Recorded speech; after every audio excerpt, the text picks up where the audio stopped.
Markus 10 vers 35 tot 45. Jakobus en Johannes, die seuns van Zebedeus, kom toe na Jesus toe en sê vir hom: Here, ons wil graag hê u moet vir ons doen wat ons u gaan vra. Wat wil julle hê moet ek vir julle doen? Het hy hulle gevra. Hulle het hom geantwoord: Wanneer u as koning heers, laat ons dan langs u sit, die een aan u regterhand en die ander een aan die linkerkant. Julle weet nie wat julle vra nie, sê Jesus vir hulle. Kan julle die lydensbeker drink wat ek drink, of met die doop gedoop word waarmee ek gedoop word? Ons kan, sê hulle vir hom. Daarna sê Jesus vir hulle: Die beker wat ek drink, sal julle drink, ja. En met die doop waarmee ek gedoop word, sal julle gedoop word. Maar om aan my regterhand of my linkerhand te sit, daaroor besluit ek nie. Dit is vir wie God dit gereed gemaak het. Toe die 10 ander dit hoor, was hulle verontwaardig oor Jakobus en Johannes. Jesus roep hulle toe nader en sê vir hulle: Julle weet dat dit by die nasie so is dat hulle sogenaamde regeerders oor hulle baas speel en dat hulle groot manne die mag oor hulle misbruik. Maar by julle moet dit nie so wees nie. Elkeen wat in julle kring groot wil word, moet julle dienaar wees. En elkeen onder julle wat die eerste wil wees, moet julle almal se dienaar wees. Die Seun van die mens het ook nie gekom om gedien te word nie, maar om te dien en sy lewe te gee as losprys vir baie mense. Daar is 'n vraag wat ons almal op een of ander manier vra. Nie noodwendig hardop nie, maar ons vra dit in ons binneste. Is ek belangrik?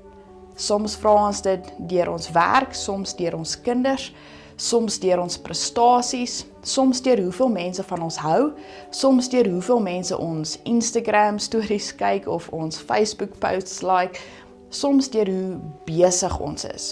Want om besig te wees kan darm voel soos om belangrik te wees. Ons sê, ek het nie tyd nie. En diep binne in ons hoop ons iemand dink, sjoe, sy moet regtig belangrik wees. Ons wil hê mense moet ons raak sien. Ons wil hê ons werk moet erken word. Ons wil hê iemand moet sê, jy doen goed. Jy is 'n goeie ma. Jy is 'n goeie vriendin. Jy is 'n goeie leier.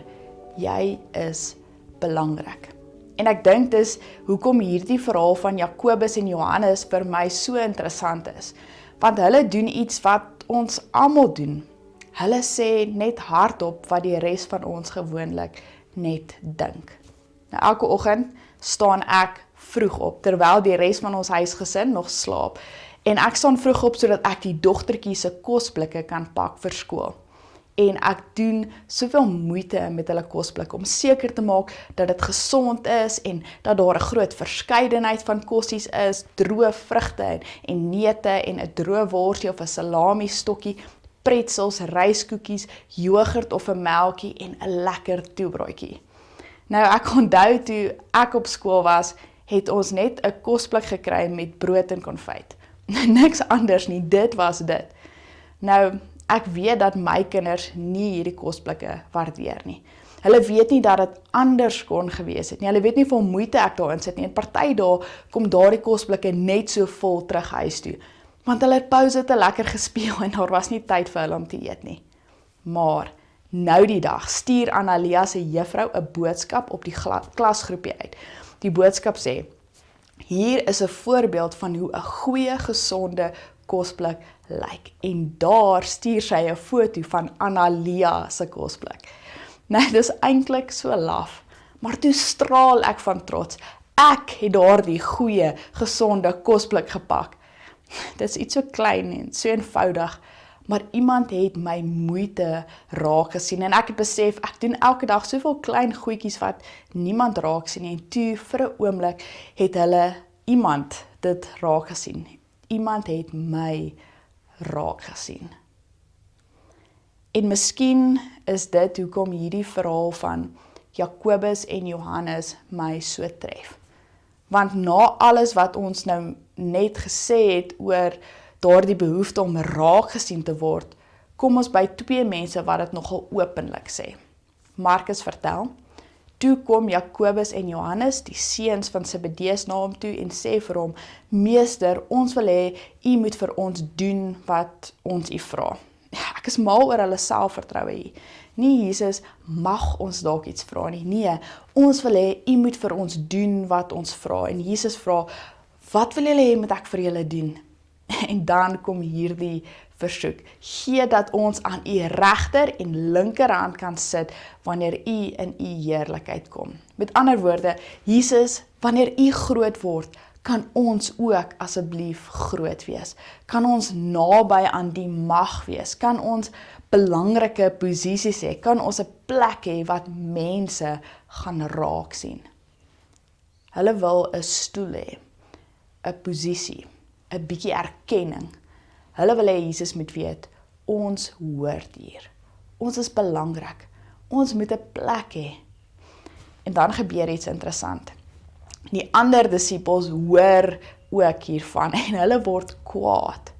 Maar hoekom? Ek dink ons moet versigtig wees om hulle te oordeel, want ek wonder of hulle kwaad is omdat hulle dink, hoe kan iemand ooit so belangrik wil wees? Of is hulle dalk kwaad omdat hulle dink, hoe durf hulle eerste vra? Want miskien het hulle almal dieselfde begeerte gehad. Jakobus en Johannes was net die eerste twee wat dit hardop gesê het. En miskien is dit die ongemaklike ding van hierdie verhaal. Jakobus en Johannes is nie eintlik die slegte mense in die storie nie. Hulle is net die mense wat hardop sê wat die res van ons stilweg dink. Maar diep binne vra ons almal soms, sien iemand my? Sien iemand hoeveel moeite ek doen? Sien iemand wat ek dra? Sien iemand wat ek gee? Sien iemand hoeveel ek probeer? Sien iemand my? En dit is presies hier waar Jesus die hele gesprek vat en dit onderste bo draai. Want Jesus gaan nie vir hulle leer hoe om belangriker te word nie. Hy gaan vir hulle 'n heeltemal ander definisie van grootheid gee. Dan kyk Jesus na hulle en hy sê, julle weet hoe mense met mag gewoonlik optree. Hulle gebruik hulle mag om oor ander mense baas te speel. En dan, maar so moet dit nie onder julle wees nie. Hy sê, ek weet hoe die wêreld werk. Ek weet hoe mag werk. Ek weet hoe mense bo op mekaar probeer klim. Ek weet hoe status werk.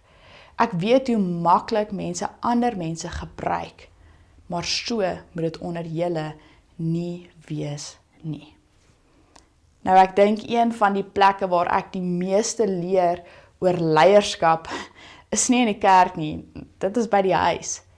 Veral wanneer my kinders iets moet doen wat vir hulle belangrik is. Soos Tia Marie se redenaarstoespraak. Nou, 'n redenaarstoespraak is natuurlik 'n baie belangrike saak, veral vir 'n ma. En so ek begin help. Kom ons kyk net na jou opening. Miskien moet jy hierdie woord eerder gebruik in hierdie sin. Hierdie sin kan jy so 'n bietjie beter sê. Kom ons oefen dit nog net een keer. Nee, wag, probeer dit weer, 'n bietjie stadiger hierdie keer. En voor ek my kan kry, is dit nie meer haar redenaarstoespraak nie. Dit is my redenaarstoespraak wat sy toevallig gaan lewer. En iewers in die proses besef ek probeer nie meer regtig help nie. Ek probeer beheer. Ek wil hê sy moet dit goed doen. Ek wil hê sy moet selfversekerd wees. Ek wil hê sy moet goed vaar. En natuurlik wil ek hê sy moet goed vaar omdat dit vir haar lekker sal wees. Maar kom ons wees eerlik. 'n Klein deeltjie van my wil ook graag hê dat ander mense moet dink, ek doen 'n goeie werk as 'n ma. En dan tref dit my. Ek kan my kind se sukses begin gebruik om my eie waarde te bevestig. En dit is nie meer leierskap nie. Dit is beheer. Want miskien is dit een van die moeilikste dinge van leierskap. Om iemand te lei sonder om hulle te probeer beheer. Om iemand te help sonder om oor te neem. Om iemand te begelei sonder om namens hulle te leef.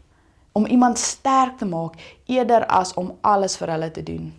En skielik begin ek verstaan wat Jesus hier sê. Want Jesus sê nie, as jy groot wil wees, moet almal doen wat jy sê nie. Hy sê, as jy groot wil wees, word 'n dienaar. Dit beteken leierskap gaan nie in die eerste plek oor hoeveel beheer jy het nie.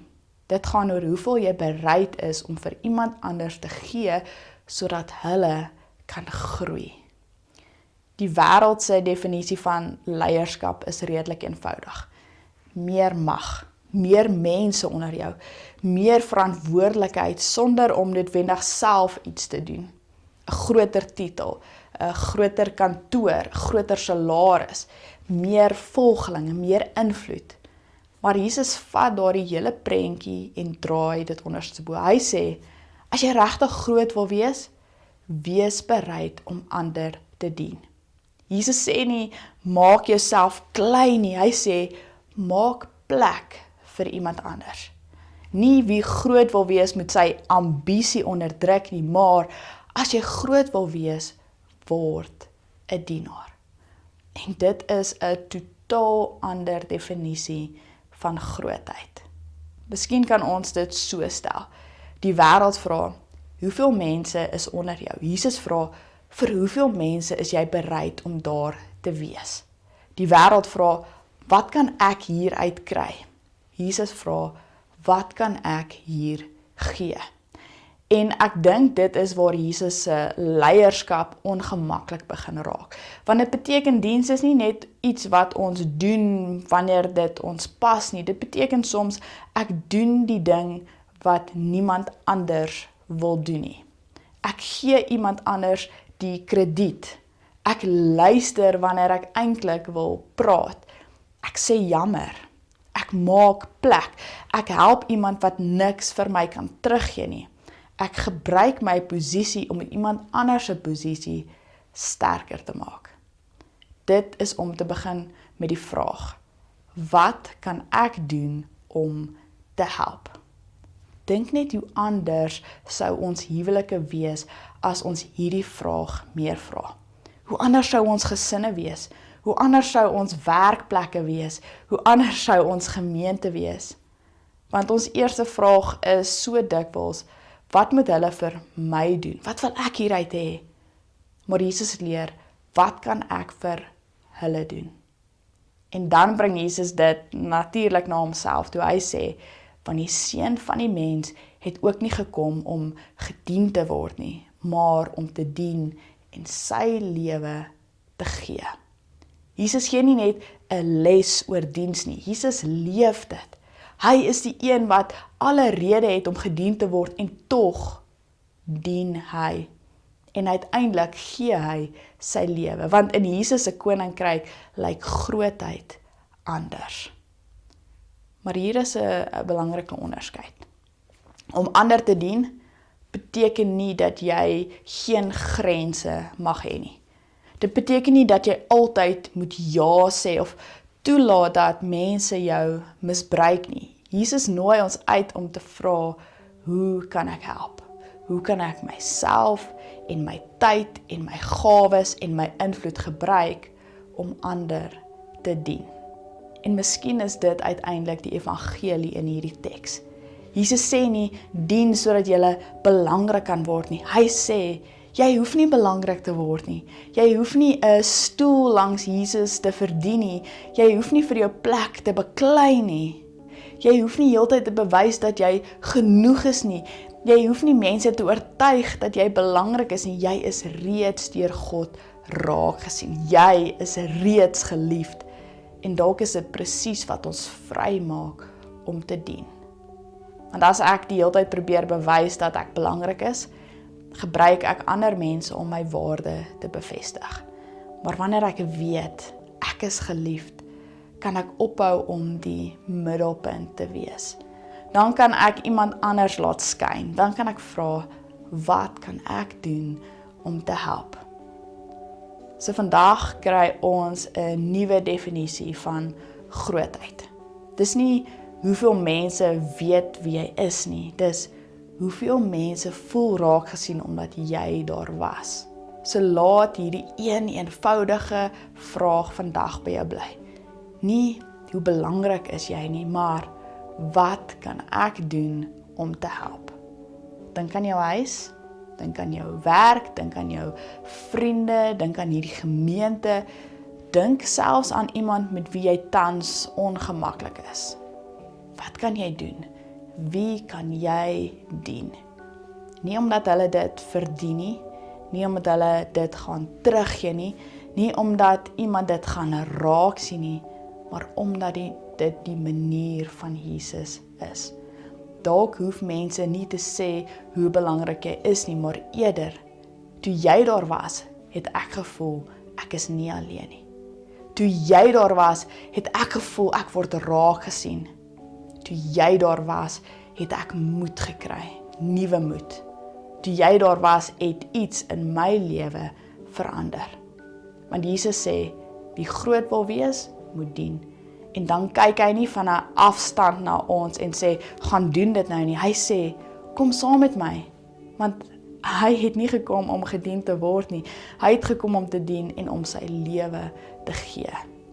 Dit is grootheid. Dit is leierskap. Dit is om Jesus te volg. Amen.